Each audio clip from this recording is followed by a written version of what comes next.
একদিন এই লোকটি একটি পুরোনো টাইমার সেট করে রাস্তায় বসে একটি ভায়োলিন বাজাতে থাকে। ভায়োলিনটি বাজাতে বাজাতে লোকটি একটি গভীর স্বপ্নের ভিতরে চলে যায়। স্বপ্নের ভিতরে লোকটি অনেক সুন্দর করে ভায়োলিন বাজাতে থাকে, কিন্তু একটি কুকুরের কয়েকটি ছেলে সেখান থেকে যাওয়ার সময় লোকটি স্বপ্ন ভেঙে যায়, আর সে তাকিয়ে দেখে তার সেই পুরোনো টাইমারটিও আর সেখানে নেই। এই জন্য লোকটি অনেক মন খারাপ করে সেখানে বসে পড়ে, এবং কিছুক্ষণ পর সেখানে সে কুকুরটি চলে আসে তার কাছ থেকে সঙ্গীত চর্চা করার জন্য।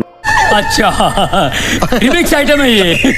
তবে কুকুরটি অতিরিক্ত ভালো গান গাওয়ার কারণে লোকটি রাগ করে তাকে রেখে সেখান থেকে চলে যায়, আর কুকুরটিও তার পিছে পিছে যেতে থাকে। লোকটি যেখানে যায় কুকুরটিও তার পিছে পিছে সেখানে যেতে থাকে, এবং তারা যেতে যেতে এক সময় সেই বাচ্চাগুলোর সামনে পৌঁছে যায় যারা লোকটির টাইমার চুরি করে নিয়েছিল। তাই কুকুরটিও অনেক রেগে মেগে বাচ্চাগুলোর উপর আক্রমণ করে বসে, যার ফলে বাচ্চাগুলো টাইমারটি রেখে সেখান থেকে পালিয়ে যায়। কিন্তু কুকুরটি খুশিতে নাচতে গিয়ে টাইমারটি মাটিতে ফেলে ভেঙে ফেলে, যার ফলে লোকটি অনেক বেশি কষ্ট পেয়ে মাটিতে বসে পড়ে এবং টাইমারটি নিয়ে সেখান থেকে চলে যায়। এরপর কুকুরটি আবারও লোকটির কাছে আসে তার মন ভালো করার জন্য, কিন্তু লোকটি কুকুরটিকে তাড়ানোর জন্য অনেক চেষ্টা করে। তবে শেষমেশ লোকটি কুকুরটির মায়ে পড়ে যায় এবং কুকুরটিকে নিয়ে ভায়োলিন বাজাতে থাকে। বন্ধুরা, ভিডিওতে একটি লাইক করে কমেন্টে বলে যাও তোমার পোষা প্রাণীর নাম কি।